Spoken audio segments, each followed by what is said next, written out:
Hello, and welcome to another episode of the Elevate Your Running podcast. I'm here this week with my training partner and physical therapist, Jenna Zajac. Hey, Jenna. Hey, how's it going? Good. How are you? Good, good. Thanks for having me. I'm excited to be here. Yeah, I'm excited that we get to chat about a few different things today, and it's just so fun training with you, and then also getting your expertise on all things marathon recovery, which is our conversation for today. But before we get into that, I'd love for us to share an elevated moment, and why don't you kick us off? Sure. So this past Monday was my birthday, which was super exciting. So the big 2-9. So really, Happy birthday! thank you. But I think really like the elevated moment with all of it was just this whole weekend in general. All of you and a lot of people on the team and a lot of friends just really came together and made it a really special weekend for me. And just so many people reaching out and really nice messages. And it just makes you feel loved and cared for and just reminds me how special, my community is and how many friends I have surrounding me and amazing people in my life. So it was a really great weekend. That's so great. I love that. I think it obviously feels good when people like reach out and they're not just, maybe saying a happy birthday, but they're also saying why they love you so much and why they want you to have a great day.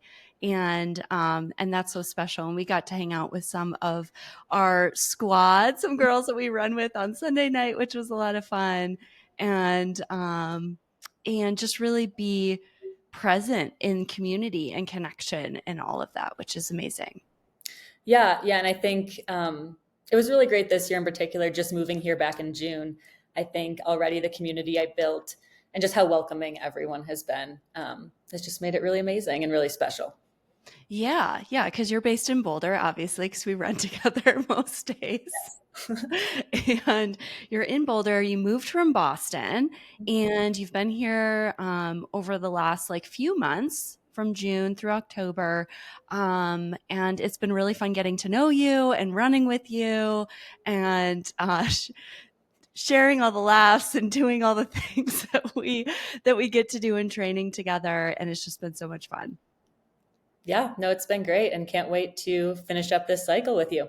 Yeah, absolutely. My elevated moment is like, it's Chicago weekend, which was last weekend. And that is such a great, um, weekend experience for me every single year. I think it's very similar to what you said in terms of like people coming together and community, but Chicago is something so special. And it was just so fun to see not just the Elevate team come together, but all the people from social media, and being able to like see the weekend through the eyes of Instagram and Strava and just seeing people lift each other high and the Elevate team had a specific WhatsApp thread and they were very chatty all weekend and it was kind of nice to have like eyes on the weekend in that sense. We both Jen and I decided to stay back. We had talked about going to Chicago and racing the 5K, and after talking through kind of how I felt last year coming back from that weekend and being a coach, being an athlete, being 8 weeks out from my race. This year we would have been 4 weeks out from our race. It just seemed like it was going to be a little too much, but it was really cool to see kind of technology shine this weekend and be able to like feel and be kind of there while still, being in Boulder and being able to train and have some quiet parts to the weekend too. Yeah, yeah. No, it definitely would have been exciting to be there and it looked amazing and tons of runners. It was like 50,000 or something. Something. Yeah, it was like a record level. Yeah, yeah. But yeah, just thinking about how we've been feeling the past couple weeks and where we are in our training, I'm sure that it would have taken a toll. But congrats to everyone who did run. Yeah, congratulations to everyone who ran the Chicago Marathon, or maybe you finished your A goal fall race. And hey, if you're not racing this fall, that's okay too.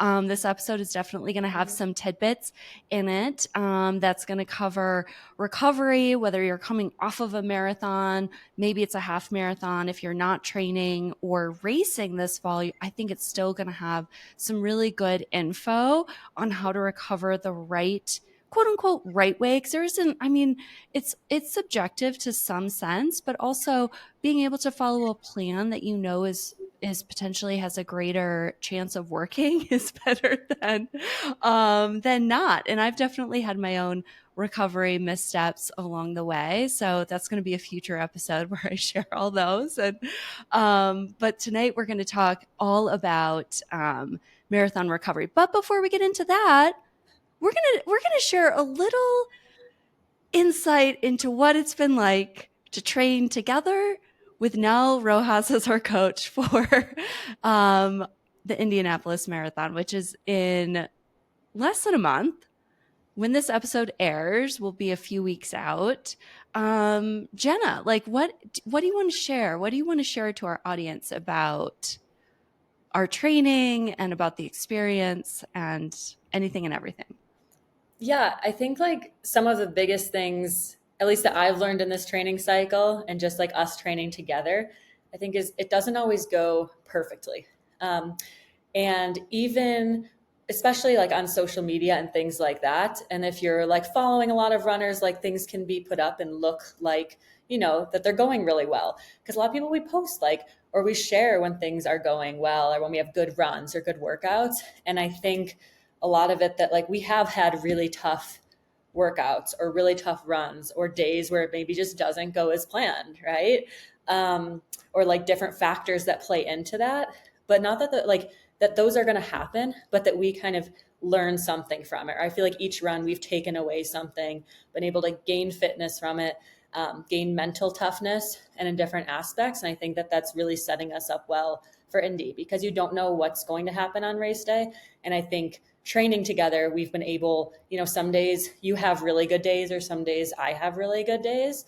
And I think working together, we've really been able to work through that and help each other on many different levels. So it's just been a really great experience. But I mean, we've worked through many different things, many different things. Yeah, I think I love that you shared that because it's so true. Like social, Strava, Instagram, like whatever social channel you may or may not be following us on, it can look like it's easy and that we're knocking it out of the park.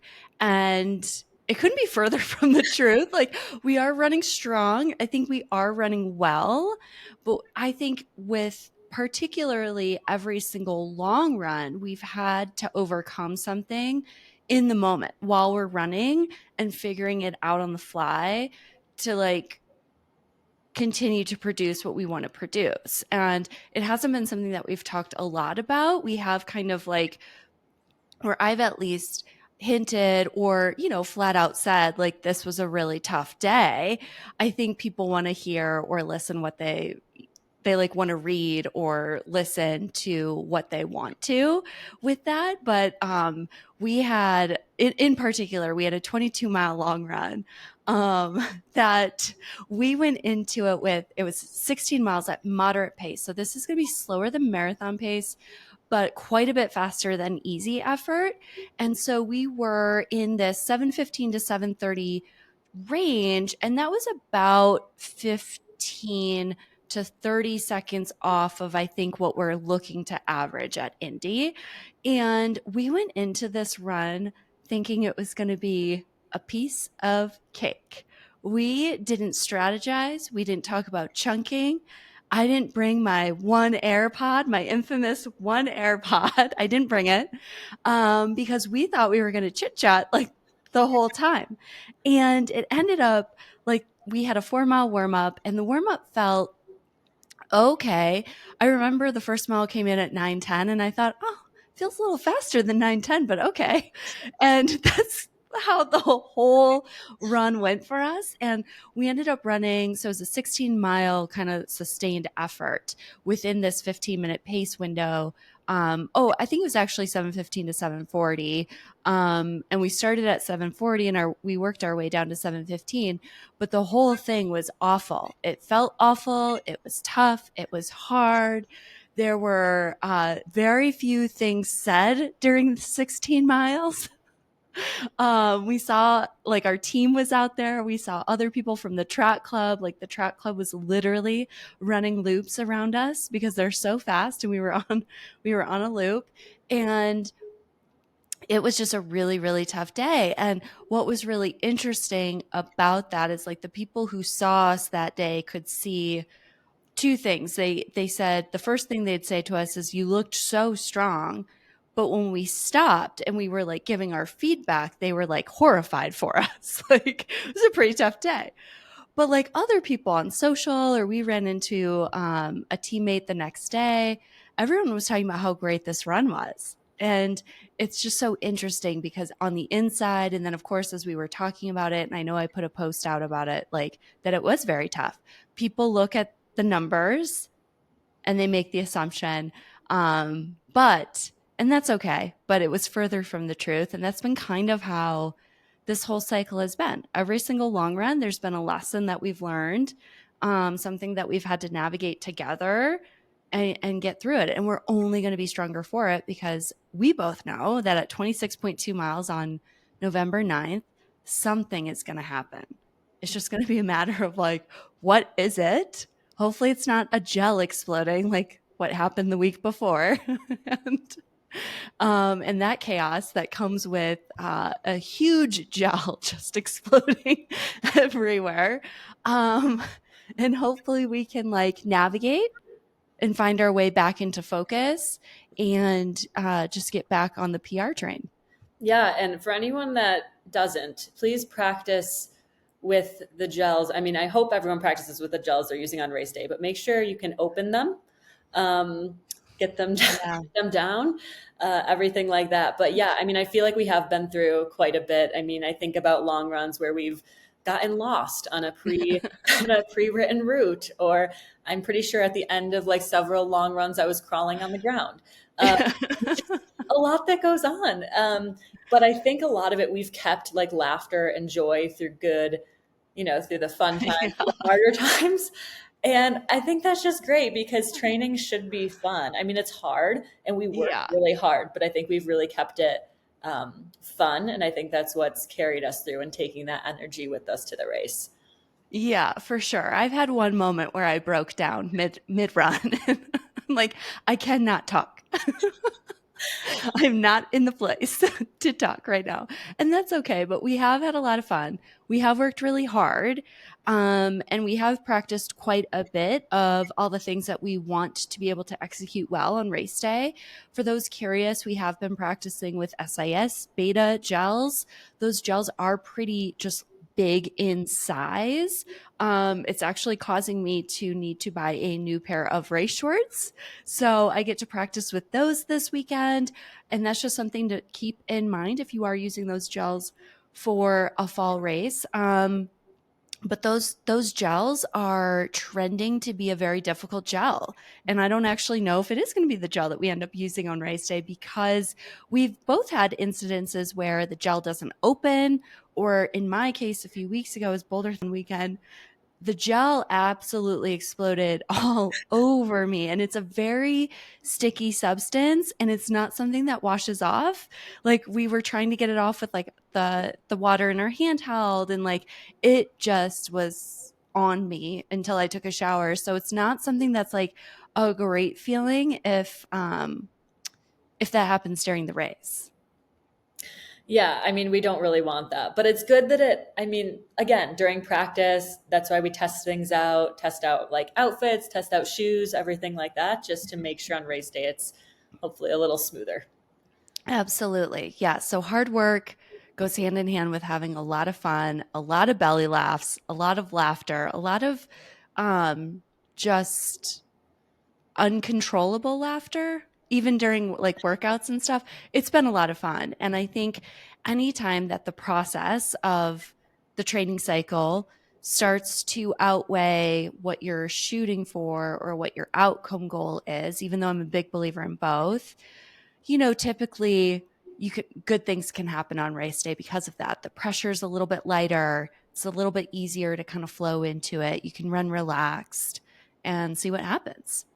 Yeah. And I think just emphasizing too with all of this training, and we have had all these fun moments, and we've pushed through a lot and did a lot of hard work. And but then just like being able to have another person that you're especially training for the same race with, or just surrounding yourself with, going through that cycle. And like even you and I talk about now about like the fatigue of like, or like different weeks of, you're with someone kind of through all those highs and lows. And when you hit the peaks and you're just tired, and kind of getting through that, because when people aren't in it, they're not in it. But when you are in it, you know what that feels like. And I think like having the other person there to really work through that with or understand that has been really awesome too. Yeah, yeah. So if you can find someone to train with and run with in a marathon cycle, do it for sure. We have definitely said recently, this was probably over the weekend, how like the fatigue is definitely showing because we're not quite as bubbly or quite as happy. Like with some of the workouts, we had a very long, sustained tempo workout last weekend. It's like, okay, let's just get this done is kind of the mindset right now, which makes sense. We're in peak week. There's like a lot going on and there's a lot of fatigue, but we still, find those moments to laugh about when we can. Yeah, and I mean, it goes to show you, like even during the strength workout after that, I mean, you remember I almost hit myself in the head with a dumbbell. Like You did. things We're just get tired. messy. Things just get messy towards the end. Yeah, we just need to start this taper ASAP. So hey, you might be listening and thinking, but I've already been through taper, or I've already been through my marathon cycle and I'm in recovery mode. How to recover a little bit easier, a little bit faster? What are the right things to do to recover to be able to maybe one, feel better, or two, if you want to go into another training cycle, whether that's a marathon or some speed work. Of course, with the right rest in between is always something that we recommend. It could be an idea that you think about of what do I actually do after I race and when does that recovery start? So, Jenna, I'd love to know if you are, well, let's actually back up. Can you break down, let's say you're in the marathon itself, can you kind of break down what happens in the body during the process of running 26.2 miles, no matter the time on feet, but just that distance? Yeah, yeah. So I mean, in general, the marathon's a lot on the body, right? Like physically, mentally, emotionally. But essentially, when you're in the marathon, you're running, your body's going into this like overdrive, right? You're like depleting its energy stores. You're breaking down muscle. You're losing fluid. You're losing electrolytes. And then your body has to try to recover from all of that. But essentially, when you're in the marathon itself, a lot of the things that are happening too are at like a hormonal level. So, you are having a lot of these increases in biomarkers of inflammation. So, like you think cortisol or like your stress hormone, you think creatine kinase. So, kind of that's indicative of more muscle damage. And, research has shown that that can last for like a week or so and stay elevated like a week or so after the race. So those things are going on in your body. And testosterone, which is another hormone that's really important for males and females, has actually been shown to reduce throughout the marathon and after the marathon.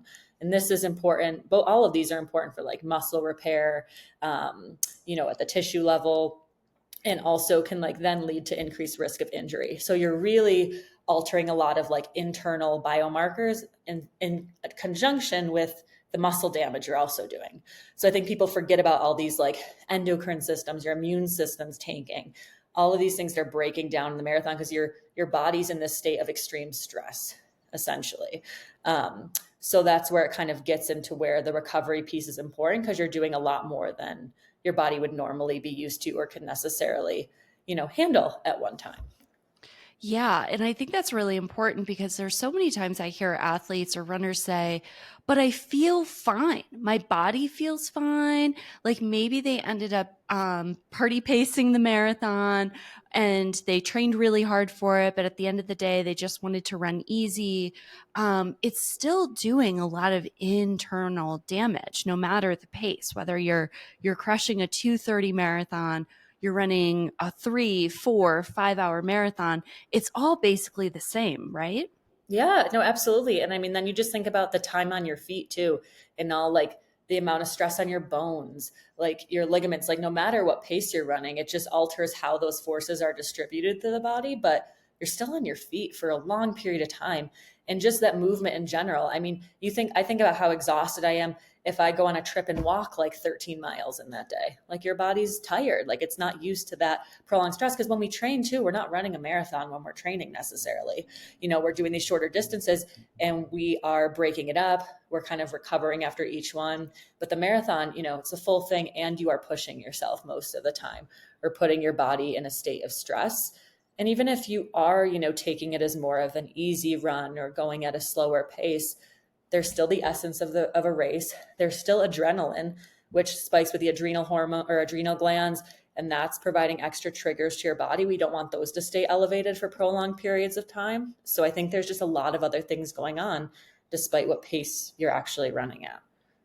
Yeah, and I think it's important too to factor in like if you are traveling to a race, that's also going to take a lot more energy. It's going to be more stressful. Those international races, that's like a whole other level. Your sleep is disrupted on top of all of it. So really taking a look at the more holistic picture when you're going into a marathon or you're coming through a marathon, knowing it's not just how your legs feel, but really everything else on the inside as well. Yeah, absolutely. So, what is your recommendation of like when does the recovery process actually begin for someone who's running a marathon? Yeah, no, it's a great question. And so I tell a lot of my athletes actually that the recovery process starts before they even race the marathon, right? Yes. Yeah. Great answer. Yes. Often, like how you feel after a marathon is reflecting your preparation, your training, whether you were appropriately trained or not. And that's going to help, your recovery time. So I'm like, not only thinking about everyone focuses on what am I going to do right after? Where am I going to go get a massage? Where am I going to eat? Like those kind of things. I'm like, no, I want you to start from your training cycle, the beginning. Make sure if you're working with a coach, have a good training structure, you're consistent in your training, I think is really important. And then thinking Mhm. about the things along the way that you can do and recovering after, each of the hard workouts you do or things like that, whether it's focusing on sleep, rest, nutrition, whatever it might be, but kind of looking at those things along the way and making sure your training aligns because then after the marathon, you shouldn't take as long to recover as maybe someone who their training was kind of like all over the place, or maybe they were missing a ton, or they didn't even train for the marathon at all. Right? Right. Have We those. all know We this. all know Yeah, those that people. happens. It's great, but they go do that, and they are going to be a lot more impacted and take a Yeah. lot longer than someone who kind of prepared and started that thinking about that recovery process before they actually raced. Yeah, I really like that. I think it's really important because, when we're going into workouts or long runs, we are setting ourselves up for success as best as we can with hydration and fuel and making sure that we're taking our gels, whether they're exploding or not opening or whatever's happening. And I think it's very true and the same for the marathon. So you can go into your race, and if you are hydrating well, you're taking your salt tabs, you're not getting too dehydrated during the 26.2 miles, you're taking your gels, you're really kind of activating that recovery process while you're racing, which is ideal because how many of us, maybe it was this training cycle or maybe it was our first training cycle, I'm definitely guilty in my first training cycle, of like feeling so out of it, so fatigued after a run because I didn't gel well, I didn't gel often, and I didn't hydrate, and I didn't take in the proper sodium levels.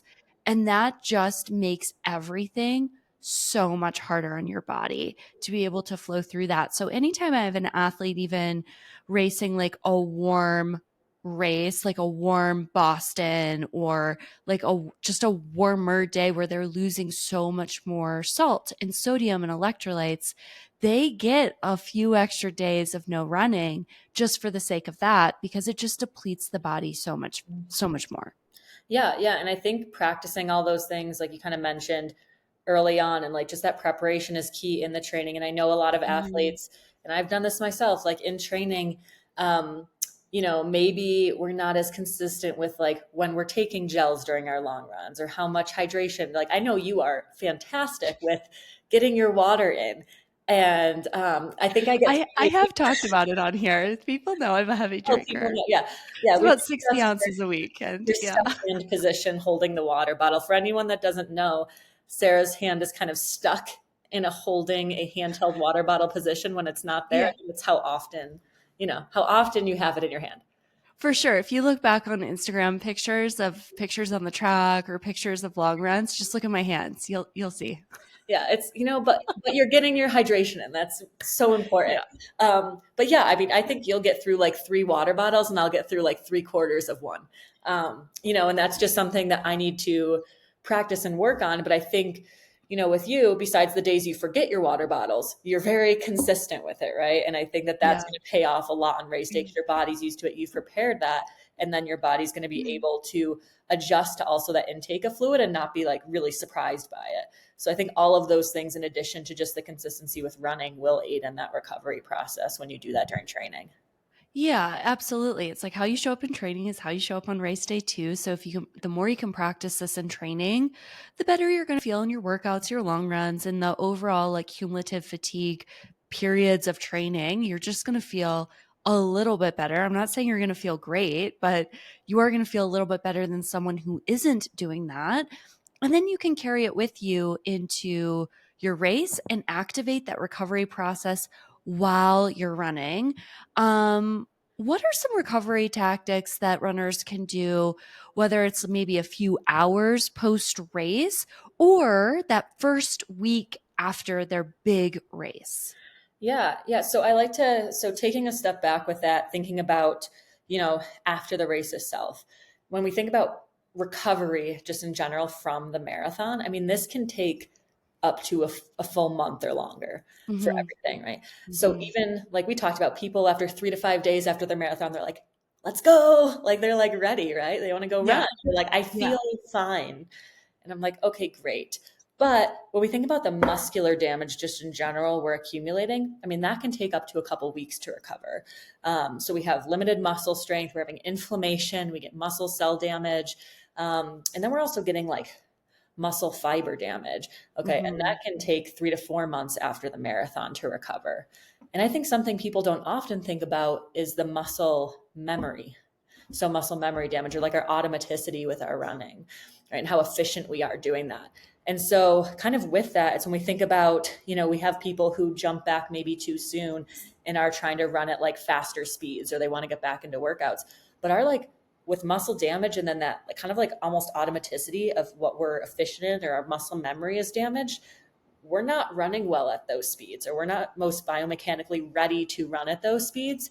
And I think a big thing I see is that you're cardiovascularly fit, but you're not biomechanically ready to run. So I think just thinking about how long a lot of those things can take in general, when we're then thinking about, what can we do as we're recovering. So like with that in consideration, right after the race, I usually tell people like within hours, I'm like, just like rest for the most part. Get in fluid, get hydration, get electrolytes in, get food in. Um, in terms of movement, like I think honestly, usually people are like at a hotel and they're doing a little walking around back and forth, maybe walking to go get food. Like movement wise, I think that's great. Some people like doing mobility, like a little bit of some sort of light mobility. I will say I don't often have people do like massage the day of, or like heavy foam. I see a lot of heavy foam rollers, or going in with the massage gun like hours after their race. And just thinking about what I just talked about with all the muscle damage.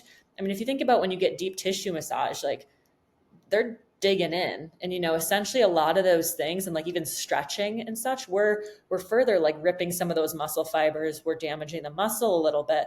So if your muscle's already in a very vulnerable state, there's a lot of inflammation. You don't want to necessarily be doing that right after the race. So I think right after getting like food and hydration are honestly the most key things.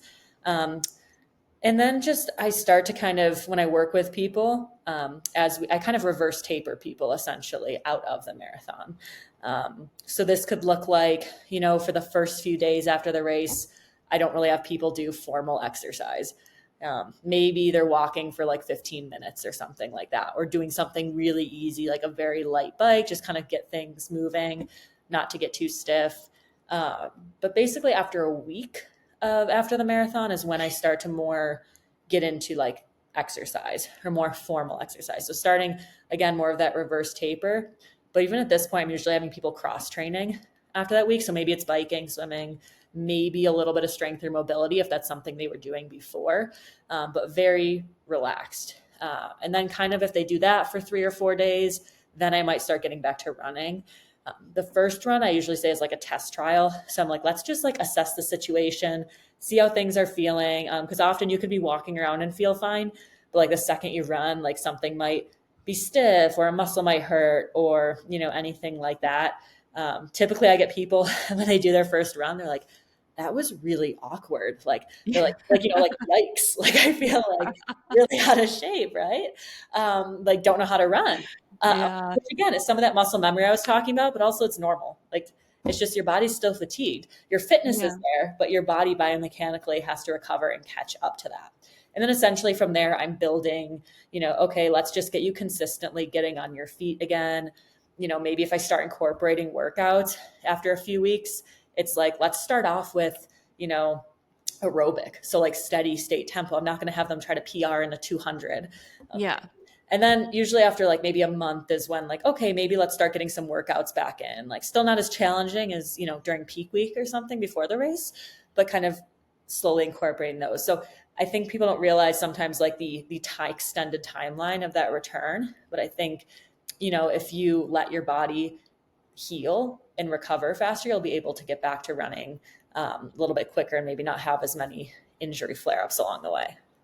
Yeah, absolutely. Because that's what we see a lot of, right? Like people after the marathon will get right back into running and they might make it seem like it's pretty normal or it's pretty like, this is just what we do as runners, but it's actually like not a great place to be. Over the last 6 marathons that I've run, I've gotten to a place of acceptance with that. Like my first marathon, I took 2 full weeks off. And then after my second one, it was, the bug had bit. I was wanting to like go into number 3 very quickly. And I like turned around a marathon in 4 months. And Jenna's face, you can about imagine how great that cycle felt. It was pretty awful. Um, and I think it's really something that a lot of people want to do, but I think it's really great to spend that first week at rest. And that second week, I usually will program a few, like 2 or 3, like 30-minute runs. Everything else is running rest days. So if they want to bike or if they want to walk, or even if they want to walk on that first week, like that's great, but we're not running a whole lot right now because I know that if you're as their coach and I've been through it myself, like if you get back into it too quickly, you might feel okay in that first week back or that second week back, but it's sneaky and it'll come in like week 3 or 4. You feel very tired. You feel very flat. You're just like a shell of what you were. And you're just digging yourself into a really big hole that is going to take everyone a little bit of a different timeline on digging out of that hole. So it's just something to keep in mind if you are in this recovery phase right now. I think it's really great to lean into hobbies, lean into other things, spend time with friends that you haven't been able to spend time with. I know personally I have a pretty long get to list after this race, or when I get into taper, I have a lot to do that I just haven't had time or the energy to do. So you could lean into that. And also, if you are kind of like itching to get back into running or getting back into movement so quickly, maybe taking a step back and asking yourself why is that, because there's probably something else there, and it could be a few different things, and it could be very eye opening for you. After my first marathon, I raced on a Sunday. I ended up flying back to Denver on Monday morning, and I had a deep tissue massage scheduled for Monday afternoon. Yeah, it was awful. It was the worst experience of my life.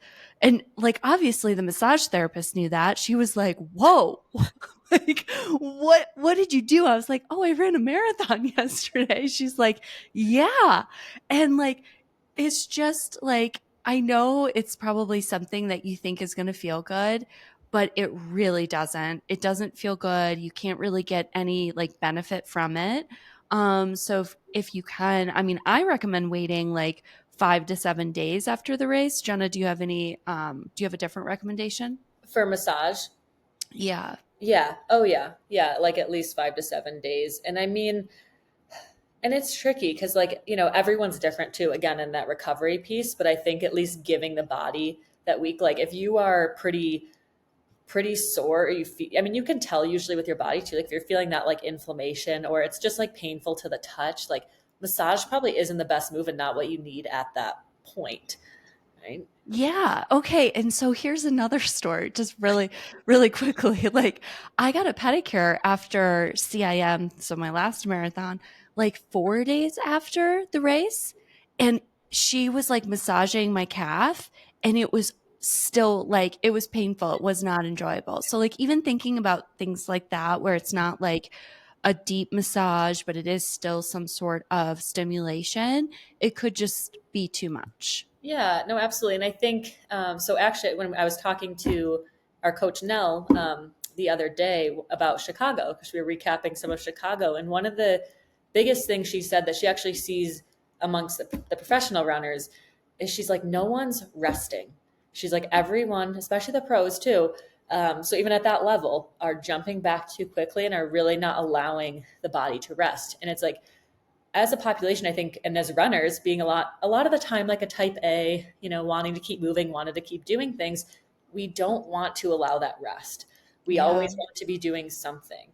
And I think that, what she was saying is just allowing the body, both physically, mentally, everything to really come down after the marathon. Because if you remember when I was talking about all those other biomarkers, hormones that are altered, even if you're doing a ton of cross training, like I have runners come in, run a marathon that week, they're like, well, I did 3 hours on the bike today. It's like, perfect, good. Like, your body still takes that as stress, right? So like your Yeah. cortisol, everything's going to be still elevated, and if you don't give that a chance to come down before you start training again, like you said, that could have a lot of negative implications. But I think it's important for people to hear too that even like professionals, it's like, they struggle with that too. And just the idea of like, we all need to like take that downtime to rest and recover is super important. I think going into your next cycle, you're going to get more from it than trying to rush that process along.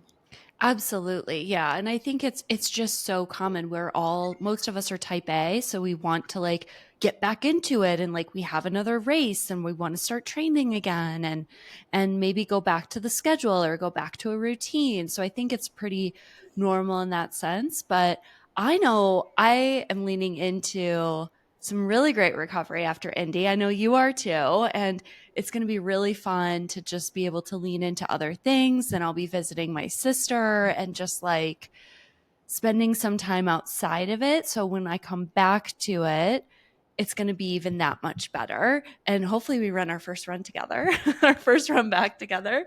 Um, what are there any red flags that either a running coach, a physical therapist, or an athlete themselves could see from a return to run too soon? Is there anything that would stand out that we should be aware of? Yeah, yeah, absolutely. So I think people are coming back too soon commonly. I mean, I would say the majority, not majority, but a good percentage of injuries that I see are people after marathons. It's not even necessarily, they might get niggles like during training. And there are definitely injuries during that point, but it's the after or that coming back. Because again, like big red flag that I look for too is if the person is like pushing really, really fast, really soon. So like Mhm. even from a standpoint of, if they're coming in, and sometimes I'll people come right in after their marathon and be like, okay, I was planning a run like tomorrow or something, like 3 days out. And I think that mental piece, at least for me, is like a red flag when people are pushing that really quickly, because that's also just something that you have to work with that person, and that is a personality trait as well that you have to like consider and work through, and that might set them up potentially for higher risk of injury. But from the person themselves, I mean, yes, like the muscle damage does take a while to fully recover, but with that being said, you shouldn't be in this like really painful, prolonged state of muscle pain for more, for more than like a week to a week and a half. Like if you are like in this, it's very uncomfortable, very painful, it's not getting better, painful to touch, things like that.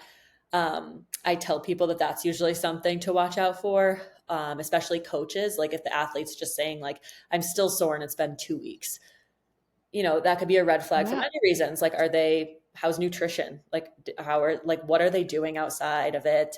How's their rest? Is there an underlying injury that the muscle's protecting? Is there, a Yeah. muscle tear? But also, like, there's other things that can go on, like whether there's severe muscle breakdown. And there's actually things going on potentially with like internal organs that are a problem too. So looking at other signs and symptoms. So I always ask my athletes, but then I tell coaches as well, like make sure you're checking in just like how people are functioning day to day, like their fatigue levels. Is anything changing in appetite? Like anything, even digestive, like honestly, like bowel bladder, like anything like that, because those are signs of Mhm. something maybe internals going on that could also be an issue if you're pushing too fast too soon. Absolutely. And I think it's important too that we address sleep and like how important sleep is. It is the number one recovery tool, but there is kind of this window after the race where sleep is like hit or miss, right? Mhm. Yeah. Yeah. Oh yeah, for sure. Usually I see a lot of people the night of the race. And I know I've had this too where I do not sleep. Like I cannot sleep the night that I raced. And when Mhm. you think about it, I mean, again, like I said, your body's in overdrive. Like all of your stress hormones, like that doesn't come down immediately. Like I said, some of them take like a week to fully come back to normal.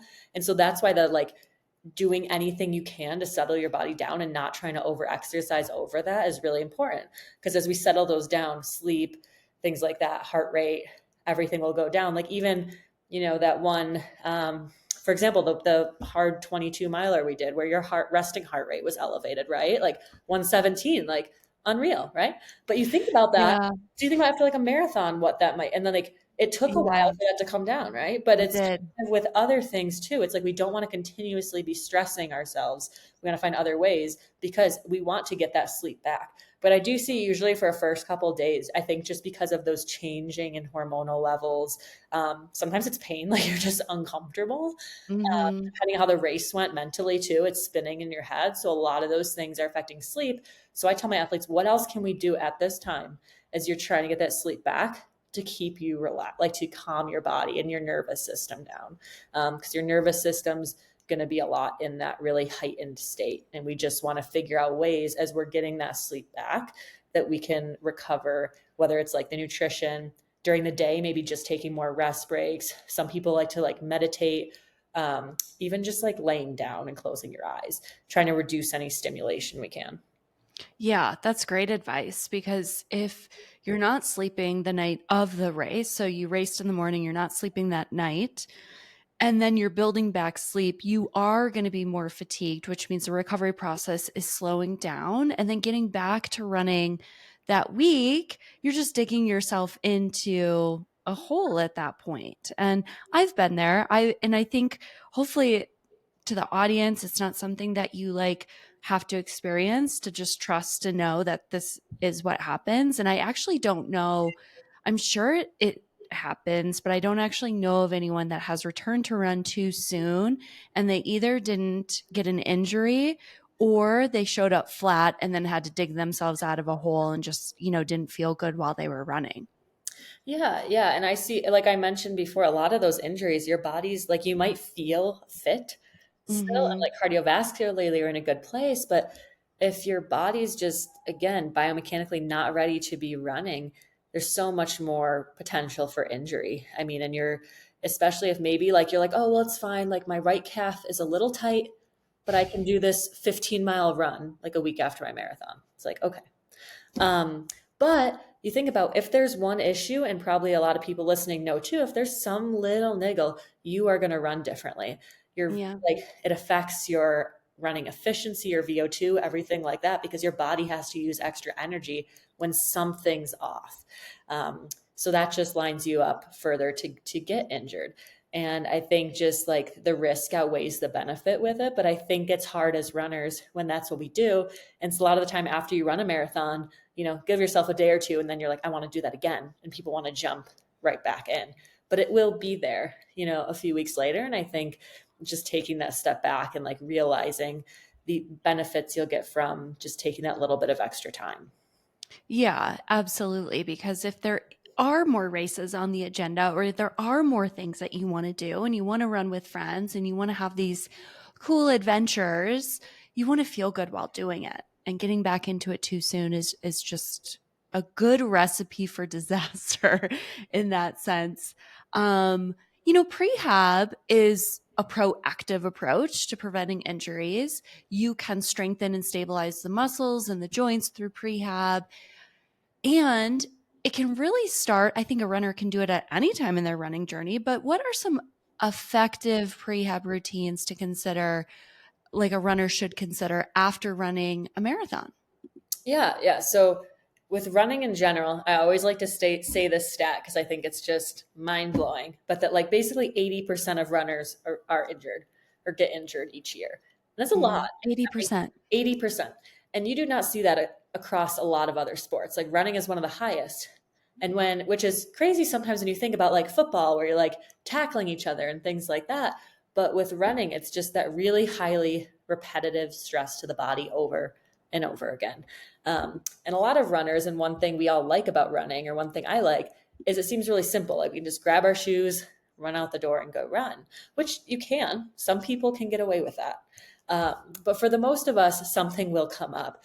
And a lot of the research, I think it was like the International Journal of Physical Therapy kind of listed some of the top running injuries. So I'm sure people have had some of these. So, like the top one is basically knee pain. So, patellofemoral pain syndrome, IT band syndrome, plantar fasciitis, patellar tendinopathy, and then like Achilles tendinopathy. So a lot of these, when you hear them, are overuse injuries. So like stress fractures isn't even, that's a common one, but that's not even up there. But a lot of these are these like tendinopathies, some of these like fascial lines, things like that, which tells me a lot of the time that either those tendons or fascia are having trouble tolerating or accepting load, or the muscles that those attach to maybe aren't stabilizing appropriately. Maybe they're not, I don't want to say not strong enough, but having trouble with the demands of running. So when I see those kind of injuries pop up. So in terms of prehab, and especially, I mean, in terms of like a training cycle, like ideally, I would love to have people start this as they start their running training. Right. So Mhm. just like you practice gels, just like you practice your hydration, the more you can get in a routine and habit of doing this, the muscles learn and that muscle memory comes, and that can help with that efficiency of running, help limit that injury potential, and also help your body be ready for those loads when race day comes, just as you would with nutrition, sleep, anything else. um, in terms of after the marathon, I think again, that's not something I would do like the day after, right? Like as you start getting Yikes. back, yeah, yikes. As you start getting back into kind of that like cross training piece, like after a few weeks, that's usually when I would start like reintroducing some of it. But I usually tell runners I focus a lot on, I'm big into strength training in general, and that's its one bucket. And then there's this like rehab piece. So there's more, and I focus a lot on like stability exercises, mobility things to keep our body healthy, that I'll kind of align into the strength a lot and just make sure I'm like hitting on some key muscle groups and areas so that when we're running, our body works a little bit differently than just like with like what we might do during heavy strength training.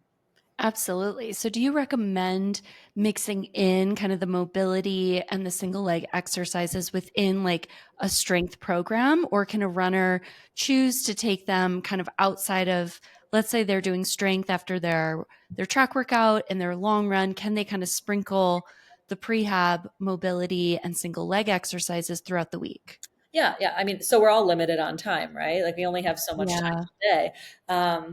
But what I tend to have people do, I often have people do some sort of like pre-run activation if they can. A little bit of something, whether it's band work, sometimes it's a few mobility exercises. That's really, sometimes that's person dependent. There's some like general ones that I can give people. But something quick takes like 10 minutes just to activate things before you go run out the door. Because that's why it helps sometimes when you first get that first mile in. So you're not a little like, ugh, like as you start to run, right? Wake things up a little bit. So I often have that. And then in terms of the other like stability exercises, single leg stuff, core stuff, things like that, I tend to sprinkle it in the strength training. So it might be that I have them do like a core and a stability exercise at the end of a heavy strength session, or I'm supersetting it within a strength session, so that it Nice. doesn't have to be a whole nother thing. Typically, I Yeah. people do actual heavier strength stuff like usually 2 times a week, sometimes three for certain people. But I'm just sprinkling those throughout them. So it doesn't have to be like a whole separate thing. Great. Yeah, I love that because we are limited on time, and to be able to sprinkle it in, it just feels a little bit easier than thinking, oh, I have something to do every single day after my run, which is an okay place to be too. Like if you have a dynamic warm up, you have your run, and then you do a really short, like I have like a 5 minute glute and hip strengthening exercise that I give the Elevate athletes. It takes less than 5 minutes.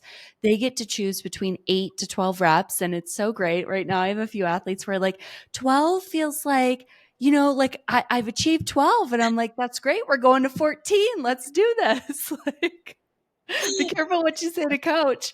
And, and it's just so fun because they're able to do it in 4 or 5 minutes. The group training team also does this same routine after we're finished on the track. And I think it provides this sense of like, check mark. You didn't just get the run in, but you also warmed up well and you also bookended that that session with something that is going to make you stronger and hopefully reduce some niggles or injuries down the road. Yeah, no, absolutely. And I think starting it early on, I tell people make it a habit. Like you said, pairing it with the workout sometimes can be really Mhm. helpful, because sometimes when it's just and it becomes part of that routine, people will latch on to that more, especially if it doesn't take that long. Whereas like if you're like, oh, I'll do it, the best is, oh, I'll do it later, and later is 5 months later or something like that. Yeah. Right. So it's hard, but if we can pair it and it's this short, specific, concise thing that the person can do, which even with strength work, I tell people runners do not need to be in the gym lifting for more than like 40 minutes. Like even Yeah. for most part. Like you don't need to be in there for an hour and a half lifting heavy weights. So it's keeping it, I tell people like keep it efficient. And I focus a lot on quality with that. And kind of finding those things, even specific to that runner too, that based on who they are, how they move, that can be most helpful for that person at that time. Um, and I think with strength training, because people with like band work, I don't know if you find this, but with band work, stability, people are like, oh, like I don't need that. I lift heavy, like I lift a couple times a week, like I don't need that stuff. Like I'm stable enough. Like that's fine. But I think that the missing piece, and it's funny because I'll have a lot of people in the clinic and runners, really good runners. They're real. I tell people, you're really, really strong. Like, that's not what I need to work on with you. But the second I have them do a single leg squat, Oh, they're yeah. all over the place, Terrible. Yeah. all over the place. And I'm like, and everyone knows like running's that series of single leg squats essentially. So I'm like, and you're Mhm. having trouble stabilizing yourself without like your leg collapsing, your hip collapsing with one in a very structured setting. So I think it's just, sometimes that's the buy-in that I get people. But then focusing a lot on those stability and hip stability, core stability exercises are super important, because not only do we need that strength for running, but we need those muscles to be able to stabilize us as we're running for 26 miles. Absolutely. When you think about the benefits of being able to, like, if you're working on strengthening the hips or the glutes and you're using your glutes to run rather than your quads, and being able to take just like fractions of a second off of each step, but you're running, what is it, 40,000, 45,000 steps in a marathon, it all adds up. And it really can create a more efficient runner who is able to produce a faster pace without the same, or a faster pace while staying kind of in that same effort, which is really ideal, right? We all want to run faster without it feeling that uncomfortable. Um, I've I've joked that like PT exercises are like the way to really like make a runner like cry, because like we will do this hard training. We'll go out there and get up at like 5 a.m. for these like 22-mile long runs, but give us a single leg movement exercise or a pistol squat. Oh my gosh, we're crying. We cannot do it. It's like so tough. It's so humbling. But I think if you're in that point, or you're at that place where you feel that way, starting out small, doing little incremental like exercises that maybe are more, maybe it's not the full exercise, but maybe it's like just working through getting into that exercise, can help you develop it faster. Do you have any recommendations for athletes who are thinking to themselves right now, like, I'm not doing prehab, I'm not doing these mobility work exercises. Like, how can they kind of like get into it? Yeah, I mean, my biggest recommendation, and I mean, I'm biased, but I always tell people to go see a PT. I Yeah. think, I think of it as this like, or I tell patients sometimes, kind of like this like dentist model. And hear me out here. So your dentist, right? You like go every 6 months or so. It's kind of this like you just don't think about it. Like nothing might be wrong, but you just go and get your teeth checked out. And sometimes like something might change and they have to alter something, or it might just be fine. And they're like, "Yep, keep going as you are," but just kind of a check in. But we don't really do that for physical therapy, right? We kind of Mm-hmm. we go to see them when we're injured and when we're hurt. And I'm like, okay, well, great, yeah, you're hurt, but now and now I work you out of that, you know. But if we could see people kind of on more this like regular basis to just check in and monitor things, that's kind of my biggest recommendation to people, because then you're going to get something more individualized. You're going to get something more concise based to you. Because I think a lot of people will be like, oh, let me look on YouTube and see what every single professional runner is doing for their routine. And then their list becomes like 30 exercises and they do it for like 2 days and they're like, I can't do this anymore. Um, Mm-hmm. where sometimes people hurt themselves because it's a movement that maybe their body's not used to too. So I think like starting off small, but like seeing someone who can look at you and help to understand how your body moves and maybe what would be most helpful for you moving forward, and kind of getting a good routine for you can sometimes be the most beneficial. Absolutely. And this turns into like the needle mover, the 1% needle movers in training. So maybe you're saying to yourself, I feel like I have the recovery process dialed in. I have the fueling, I have the hydration, I have the mindset piece, but I don't have this piece. I don't have the prehab, or I don't have these single leg exercises. I'm not working with the PT. This could be your sign that it's your next, maybe it's what you decide to do in 2025 to really lean into it. I know I'm sitting here listening to Jenna and I'm thinking, yeah, I use the first mile or two to warm up in my run, and she knows, she runs with me. It's like that's not always the best, especially as a masters runner, and being able to um to to walk out the door and start your run feeling good. And that's a really good place to be. Yeah, and I think even touching on some of the what we talked about previously with kind of starting that recovery process early, right? So like we might be able to go out during some of our training runs and we feel fine and don't have an issue, and then during the marathon often like even right after, you're seeing people have injuries flare up, or they're like, "Oh, like my hips now like a ton of pain," or like I pulled something in my knee, and it's like the marathon's like, I mean, yes, it's a lot on your body, but it's not like a traumatic, in that sense. It's not like you went out and did, even like sprinting or anything like that. But a lot of where that injury or issue comes from is because of the repetitive loads of the marathon. And if your body, if you haven't been doing prehab, strength, mobility during the whole training cycle, it's going to come out. Like you can't, it's hard to hide from that in a marathon. During training, you, sometimes in shorter runs, your body can stabilize and work for a while, and your body's going to find the most efficient way to move. It's really smart. But when you're at mile 22 and you're exhausted, if you look at pictures, right? Like, I mean, you look at pictures from mile 22 of your marathon, you're like, I'm unclear what I was doing. Like, what's going on, right? You had, Am I running yeah, or what am I like, doing? am I tying? I'm not sure what's happening there, right? But it's like that's your body Yeah. falling apart. It doesn't Yeah. have that, you haven't been working on it, Mm. and it doesn't have that ability to stabilize and control throughout that duration of the race. And that's a lot of what I work on with people is I train you for your event. Like I want you to be able at mile 22, maybe you don't look great, but it's like it's not like a yikes moment. Like you're like, okay, I'm looking, and you're not having those repercussions after. So sometimes those are the people that I also see have injuries after, is not working on those pieces beforehand. And that can happen with nutrition, that can happen with hydration. This is just another factor, another piece of that. Oh, yeah, that's huge. I didn't really think about that in that way of like, I've had athletes have like niggles pop up after the marathon, but of course it's because of the load and the stress levels over 26.2. And maybe they took a week or a week and a half off to rest and it just simply wasn't enough.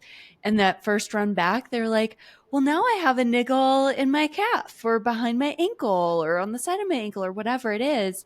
And it's like, oh, that's funny. It wasn't there before the race and you didn't feel it during the race, but it popped up after the race. I think yeah, that's definitely common. Yeah, yeah, and it's hard. I mean, we tell runners like, all the things that you need to do, right? And focus on, and it's a lot. It's a lot to manage. Yeah. But I think being able to break it down or like you said, kind of compartmentalize, try to figure out like what are some key things that I can do based on how I run or based on my body type or based on how I land or anything like that that I can focus on throughout my training, because no one wants to be injured after a marathon and then have to work through an injury and prolong that process longer. So I often tell people the more you see me now, the less you'll see me later. Right. So I'm like, Yeah. take that time now and kind of prepare, like we talked about at the beginning, because the outcome, even though it might not be something you want to focus on in the moment, will help kind of save you down that road and help you recover better so you can get back faster. Yeah. I really like that. I think that's a great way um, to end this episode and to like really lean into the needle movers, the one percenters, the prehab routines, and like what you can do after the marathon to not only feel better in the moment, but knowing you're going to go into your next cycle that much stronger. I know for me, that is going to be my process goal for 2025 is like getting into like warming up before my runs and doing all those things. I don't think I've publicly talked about that. So I just said it here. Some people know that I don't do that. I'm not great at that. Um, but I am great with a lot of other things, and that's okay. I think it's important to know that it is a lot. There are a lot of things to focus on. Maybe it's the prehab, maybe it's the nutrition, maybe it's the sleep, the anxiety management after a race, the hydration, but everyone's going to be individualized. And I think it's really important to maybe take a step back from this episode and review what worked, what didn't work in your training, in your race day, and then evaluate where do you go from here? What do you need to do to set yourself up for success for the next cycle? And that could mean running less to be able to get in some other pieces that Jenna talked about today to be able to be this more well-rounded athlete and runner so you can cross the next finish line feeling stronger. Yeah, absolutely. And I think it's just as you said, after the marathon's the best time. Take that time to reflect, figuring out maybe what that limiting factor might be, and then how can I work on that piece of it, and just taking one thing at a time. We all grow as runners each race, and each one is a stepping stone. You can really learn something new from each one. Yeah, that's a great message as we wrap up. Where can our audience find you online and in person if they're Yes, interested? absolutely. So I work at Boulder Run Physio. It's out in Niwot, Colorado, and in person as a physical therapist. You can also find me on Instagram. It's at J Zajac, Zajac. And I'd love to connect with you. Awesome. Well, thank you so much for your time today, Jenna. I really appreciate you and all your expertise. And it was really fun talking a little bit about Indy at the start of this episode. And I know we have a full Indy race recap, debrief. We're going to be answering your questions, anything you want to know about the training cycle, about the matching outfits, about race day, anything you want to know. We're going to talk about it probably the week after the race, which will be a lot of fun. Yeah, thanks for having me, Sarah. I'm looking forward to it. It'll be Yeah. fun. Yeah, you're welcome. I'll see you tomorrow at practice. Bye. Bye.